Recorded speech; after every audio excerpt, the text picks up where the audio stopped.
What is up, guys? Welcome back to the Fourth Down Football Show. I am joined by my co-host this week, Melo. How you doing, man? I'm doing good. Feels finally gonna talk some football. So I'm excited for it. Yeah, I mean, it's a lot different than what we're used to, but we're here for it. We're excited. So first we're gonna be talking about three topics with the NFL, and then we're gonna go over to college, your side. So we're gonna talk about Trey Lance, we'll talk about Nick Bosa and TJ Hawkinson. So let's get into I'd feel the most, I don't know, kind of disappointing topic of them all, Trey Lance. So I was very shocked uh to hear this, considering how much the Niners gave up. And I mean, I don't want to say they gave up on him too early, but that's kind of what I was getting from it. You know, I mean, you give up that huge package that you gave up, and then he gets hurt. I don't know. Was it more of a thing where he wasn't given a full chance? I mean, I'm not entirely sure, but I felt personally like they kind of gave up on him a little too early. I'd love to hear your thoughts on this. Yeah, I'm with you. I applaud the 49ers in the sense that, usually when teams screw up a draft pick, it's always the fans that pick up on it first before the organization. Yeah, The organization tries to lie to themselves and say, no, we'll get the right pieces around him. No, it's not the quarterback, in this case, Trey Lance. It's not Trey Lance. It's the head coach. Okay, let's fire the head coach and bring in somebody new. Well, it's not him. Let's get some new receivers through the draft or free agency. 49ers, John Lynch, and it seems like the head coach, Shanahan, they basically both came out and said, like, yeah, we butchered that. We made a mistake on that. So I applaud the 49ers in that sense that they knew right away that they made a mistake. hmm And, you know, let's see how Brock Purdy comes back and plays this season. And who knows, it may even be Sam Darnold who ends up getting some games in there too. Former USC, which I like that. Um, I can't imagine where this franchise would be if they didn't get lucky and hit on Brock Purdy last year being Mr. Irrelevant in the last pick of the draft because there was clearly better options in the draft for Trey Lance instead of Trey Lance. But I think we'd be looking at this Niners team a lot differently if they didn't have Brock Purdy on their roster. But I don't think he was really given a fair shot because it's like he got hurt and then immediately like, all right, well, we're done. We have Brock Purdy now. I thought they would at least. I didn't think Trey Lance would be out there starting week one, but I thought he'd be like the backup. And who knows, maybe if Brock Purdy struggles this season and gets off to a rough start, I thought maybe it'd be an opportunity for Trey Lance to get back in there. yeah, no, I'm definitely glad you brought up the fact of the front office kind of seeing this first, and how different this team might be. I feel that the 49ers have a very good front office, one of the better ones in the NFL. I mean, it speaks volume on the team that they have. So just imagining like what else they could have went with in the draft. It gets the wheels turning a little bit. But no, I think when you flip sides on this and you look at the Cowboys side of things, um, I really like this deal for them. I mean, it's low risk, high reward because I mean yeah, you traded fourth round pick for him, but I feel like this probably isn't the reason why they got him, but this lights fuel under Dak Prescott, right? So Dak Prescott has been getting so much hate over the last how many years, right?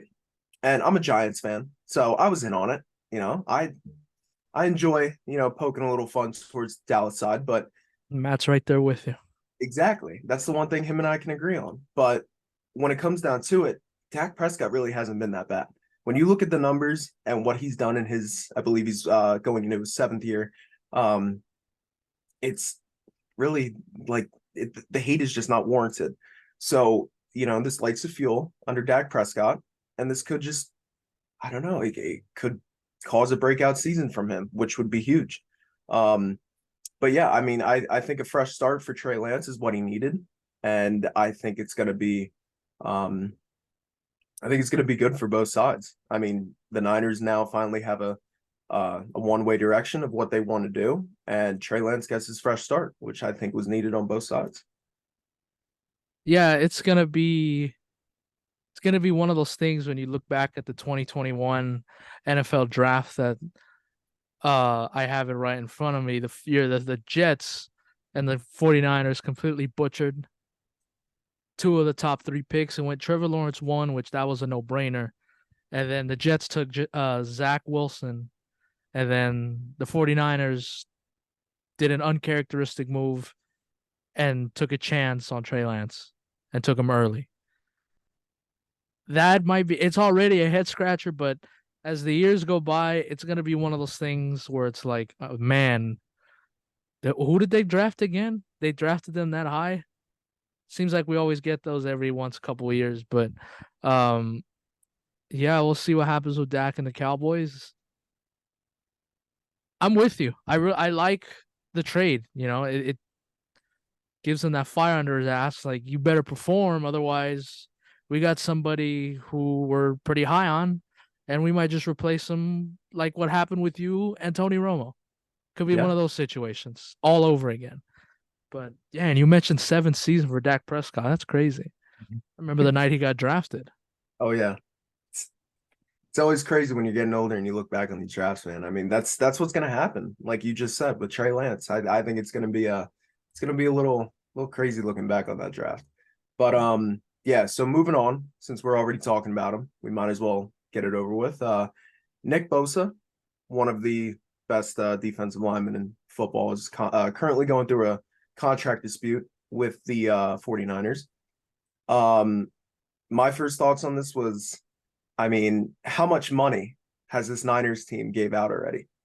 And I saw a report where I believe it's not that much money. I think it's like 2 million that they're disputing on. Just pay the man. I mean, you're already giving out all this money to so many stars on your team. I mean, you just paid Fred Warner. You paid you know, just all these guys. Trent Williams got a huge contract as well. So it's if the report is correct and it's only a couple million, I mean, you're the Niners. And if you want to keep going with this, I mean, the Niners are right on that hump, man. They just need a few more steps. And Nick Bosa is a huge piece of this team. And he's arguably the best player on your team. So if you're really going to dispute over a couple $1,000,000, I mean, you might as well just pay him. That's what I got out of it. Yeah, and you mentioned it perfectly. The Niners are in this window right now where they may have not cashed in a Super Bowl, but they've gotten pretty damn close. NFC Championship games, the Super Bowl they lost to the Chiefs. They've been stomping on the door the last couple seasons, and I don't understand why you'd let a great player like this. Why would you want to get in a dispute with this guy? Because what easily could happen is, okay, either A, you trade him and get something back for him, or B, he's just gonna sit out, and if he doesn't get what he wants, he's gonna walk. Pretty simple. Yeah. But yeah, Niners, I don't know what's going on with the front office. It seems like they're trying to get too cute. We Hmm. just mentioned the Trey Lance stuff, and they're trying to get cute again with Bosa.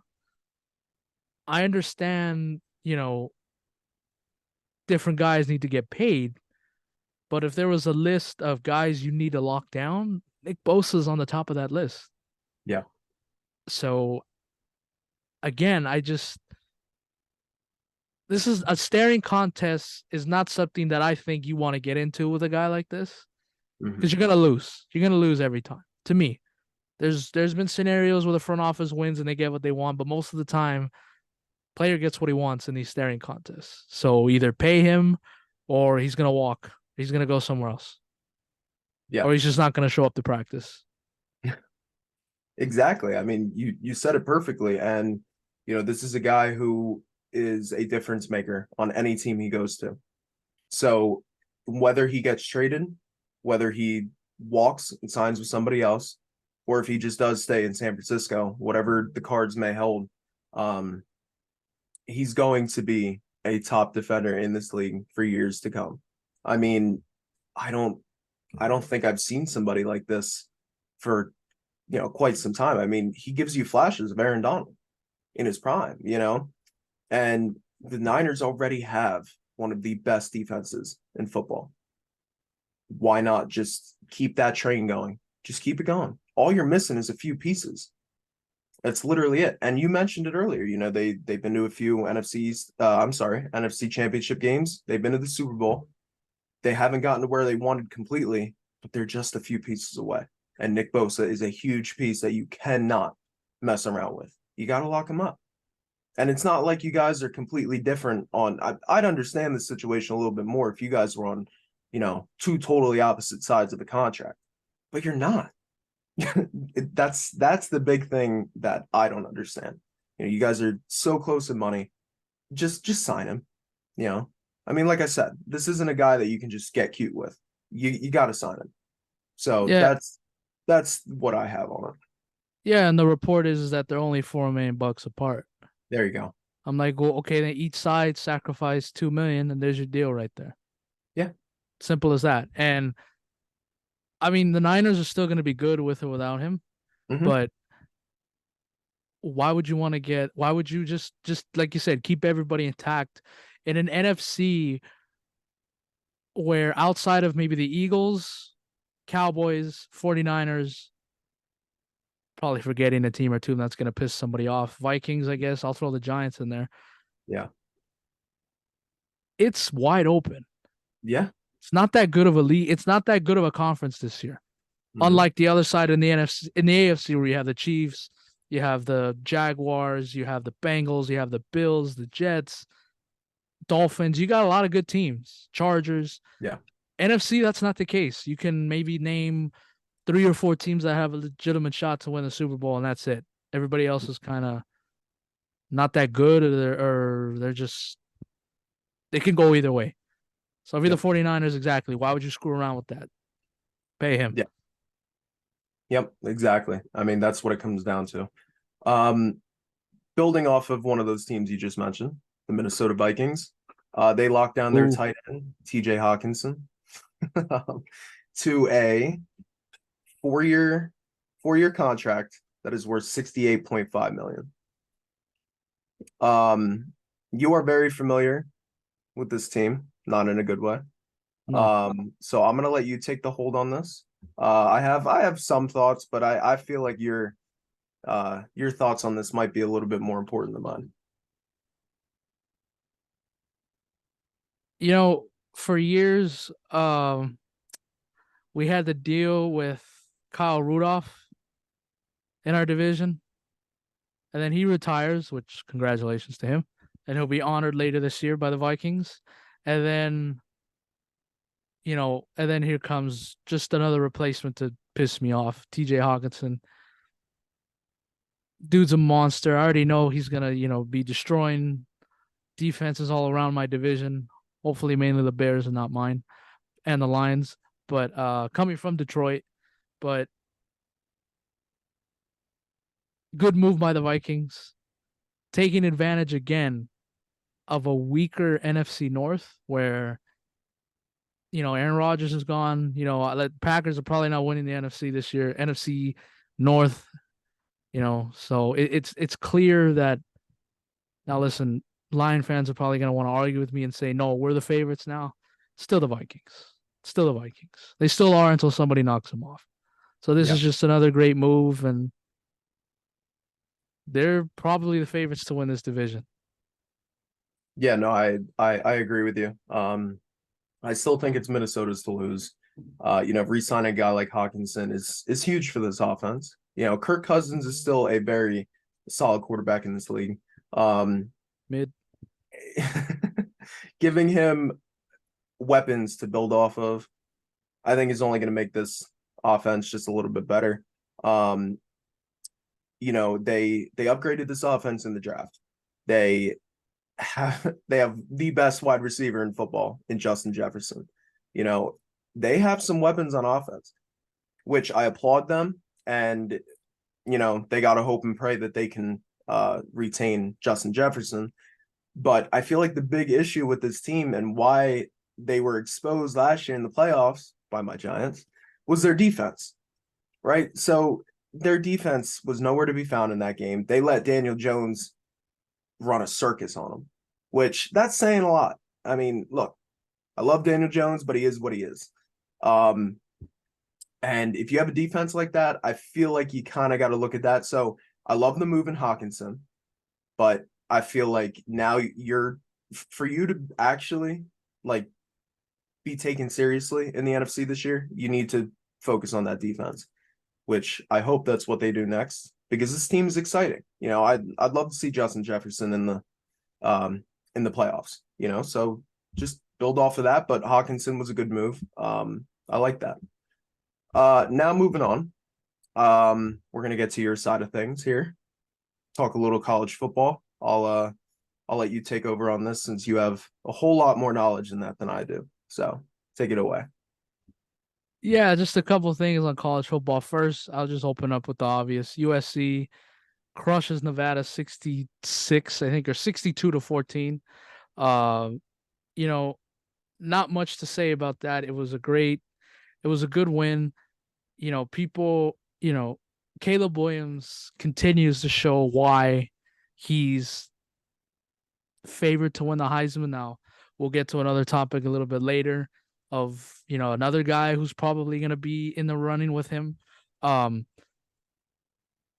Caleb Williams is amazing. He really is. He's 2 games and he already has like 9 touchdown passes, I think, or he has something like that, some crazy number like that. And it's like, and people are complaining, oh, well, he's done it against San Jose State and he's done it against Nevada. I'm like, well, what is he supposed to do?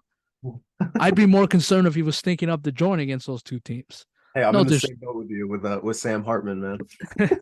no disrespect, but I mean, what Yeah. are they supposed to do to these teams? It's like USC and Notre Dame and what Penn State did on Saturday. This is what these top schools are supposed to do to their opponents. And USC's 2-0, so I'm proud of that. They open up their Pac-12 schedule Saturday night against Stanford at 7:30, which final year of the Pac-12. It's kind of weird to say before we leave and join Matt's conference in the Big Ten. But just looking at USC schedule right now, and I'll pull it up right now for you. Their first real test is not going to be until September 30th against Colorado. Mm-hmm. And that's in Boulder, Colorado, I may add. Because their next couple games they have off, they have Stanford. Sorry, that's a win. They have a bye week because they have to catch up because they played week 0. They play Arizona State. That's their first road game. And then they go to Colorado. So we're going to learn a lot about this team in about a month. So, and then after that, they play Arizona, and then their 2 toughest games to me, well, so far they have some tough games this year, but then they'll go after Arizona, and then they play Colorado, they play Arizona, and then they have 2 tough games against Notre Dame and Utah. So take advantage of the weak Pac-12 while you can, because coming at the end of September, they better have stuff figured out, because here comes Colorado, and then here comes Notre Dame, here comes Utah, and then here comes Oregon, and then before you know it, UCLA is going to be here, and they may not be that good this year, but it's a rivalry game, and they're going to get up for it no matter what. Especially if USC comes in undefeated or with 1 loss, they're going to try and keep USC out of the Pac-12 championship game, and more importantly, keep them out of the college football playoff and out of national championship contention. But impressive win by USC. They were playing around with their food against San Jose State last week. They only gave up after scoring on the first drive. Defense again, little shaky, but they were able to calm down. They were able to get stops, and offense continues to do what they do, is just roll people, and they showed it again on Saturday. So in a very impressive win, happy for that. Just going to the next topic here. What a game in call in at TCU on Saturday. I don't know if you, Kyle, if you got to see any part of it. Yeah, yeah. No, I was tuning in, and they seem to be the story of college football right now, man. And rightfully so. Yeah. For those of you that don't know, maybe you're living under a rock. Colorado went into TCU and won 45-42. Deion Sanders gets his first FBS win as a college coach, so congratulations to him. His son, incredible, incredible. He threw like, I think he had like 500, and he had 500 plus passing yards. I think 500 passing yards. Dude's unstoppable. And then Travis Hunter. This Oh was man. the other player I was going to mention who's going to be in the contention with Caleb Williams for the Heisman this year. Dude's incredible. I think he played over 100 snaps on defense and on offense. I saw somebody make this comparison, and we do both sports, so it's kind of appropriate. Mhm. We need to see a little bit more. Travis Hunter, Shohei Ohtani, plays everything. Receiver, defense, made that incredible diving pick near the goal line, which that was, I saw that live. I was like, whoa, that was cool. That was crazy. But it seems like not a lot of people, and definitely the betting odds in Vegas, did not give Colorado a chance to win that game on Saturday. And they walked in there and took care of business. Defense a little shaky, but they'll fix that up. And honestly, if you're gonna go to a school, if you're gonna go to a Big 12 school like that, you don't need a great defense to win. As long as you have a great offense and you can get maybe one or two stops, you're gonna be just fine. So impressive win by Colorado. The hype is real. Yeah. The hype is real. Everybody wanted to see if this team was legit because remember, they brought in like 80 different players, which that's college football now in 2023. Hmm. Pay these guys the big bucks who deserve it, and if you want to make them come to your school, pay them the big bucks for NIL, and you get a bunch of people to come through the transfer portal. That's college football in 2023. You don't like it? Oh well. Colorado turned out pretty great. And now they have their home opener against Nebraska on Saturday, which I know those fans are going to go nuts. I think it's another big noon kickoff game, too. So the fans are going to be into it. Kyle, you got anything else to add with this? Yeah, no, so just kind of piggybacking off of what you're saying about Travis Hunter. I have his stats here. He had over 125 snaps played when he compiled 11 receptions, 119 receiving yards, and then you talked about him capping off his night with that interception. So I'm very excited. Colorado, I was definitely tuning into that game a little bit. But yeah, I was very interested to see how Deion Sanders would be with this club. But dude, the hype and the way they play on that offense, it's real, man. It's there. Yeah, and of course, the final year of us all being in the Pac-12, of course, Colorado, not going to be an easy out. We may win, but it's not going to be easy. Yeah. And, you know, I wish I could be more proud of the Pac-12, but I can't because we all left. But I think we're all undefeated so far. Oregon won, Oregon State won, USC won, UCLA won, Colorado won, Utah won. So we're 6-0, but it isn't. I can't be proud of it because it's like, well, we're all leaving anyways. It's nothing to be proud of. We're all going to new conferences. So I would say it's a win for the Pac-12, but really it's not. Mhm. It's kind of a loss for them because they're losing all these damn schools in less than 12 months, which Yeah. is crazy. But just to kind of last topic here. Last night in Florida, great game. Florida State and LSU. Florida State kicked the shit out of LSU. There's no sugarcoating it. They did. Yeah. And after Brian Kelly, your former coach at Notre Dame, which I know Yeah. you're probably happy to see him fail, A little bit. he had the balls to come out and say 2 days ago, we're going to beat Florida State. Not so fast, my friend. They got the beat down LSU. And Florida State's back. They're back. They're fun now. They were bad for a couple seasons, but they kept the coach. This quarterback, I think it's Jordan Travis, I think his name is, or something like that. But he's good. 6 year, he's good. So, you know, if there was any doubt about Florida State, they're going to be in the national championship conversation this year, whether you like it or not.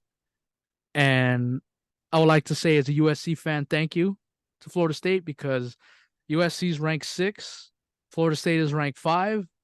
They lost, which I hope, let's see what they do. But hopefully USC will move up a spot. And I'm sure Penn State's going to move up a spot, and maybe Notre Dame too. But Kyle, you got anything on last night, or did you see any of it, or no? Saw some of I it? was I was Highlights? more highlights than anything. I saw the Brian Kelly shambles. You know, I'm not gonna say that I enjoyed it too much, but you're damn right I enjoyed it too much. That kind of thing. But yeah, all this conference talk, man, it's a little bit different for me. Matt last week with Penn State, you this week with USC. It's different for me. Yeah, Uh, this is the one thing I hate about all this conference realignment. We have this thing out west that's called Pac-12 After Dark. okay. So, teams start like San Diego State, well, even though they're not in the Pac-12, but let's just say like Arizona State will start a game like at 8 o'clock, and it won't finish till like midnight. That's Pac-12 After Dark, Wow, okay. and we're not gonna get that anymore because obviously everybody's leaving. It'll probably still be some resemblance of that, but Pac-12 After Dark just kind of rolled off the tongue nicely, and it's a shame that we're not gonna have it after this year anymore officially. So I'm gonna Yeah. enjoy it as much as I can. I know you and Matt probably can't enjoy it because you guys don't want to stay up until 3 in the morning watching these games, but that's the one thing I'm gonna miss. Yeah. Yeah, no, yeah, we'll see, man. I mean, USC, I'm excited for that, man. I was tuning into their game. I think you guys got a lot to be excited about over there for sure. Thank you on the crappy Pac-12 network. This is why we're leaving USC. For all you college fans that don't know, this is exactly why we're leaving. A 6th-ranked USC team that has national championship hopes, and they put our asses for 2 straight weeks on the Pac-12 network, a station that nobody can get. I can, but nobody else can get. What a joke. That's why we're leaving. Oh man. All right, so I think that's pretty much it, man. I mean, do you have any final thoughts here? Screw you, Spectrum and Disney. I knew that was coming up. Screw you guys. Can't watch the US Open. I mean, I found illegal streams, so that's kind of like my middle finger. So thank you guys. Screwed me of my college football weekend a little bit. They're lucky I was working this weekend. Yeah. Yeah, You got anything, Kyle? this content's going to be ramping up. Next week NFL starts. Here we go. I'm excited about my Giants. Quick test here with Dallas coming to town, but Sunday Notre night. Dame, Sam Hartman, you keep doing your thing, man. And yeah, that's pretty much all I got here. You got anything? That's it. NFL's back. Yep, let's go. All right, we'll catch you in the next one. Adios. Later.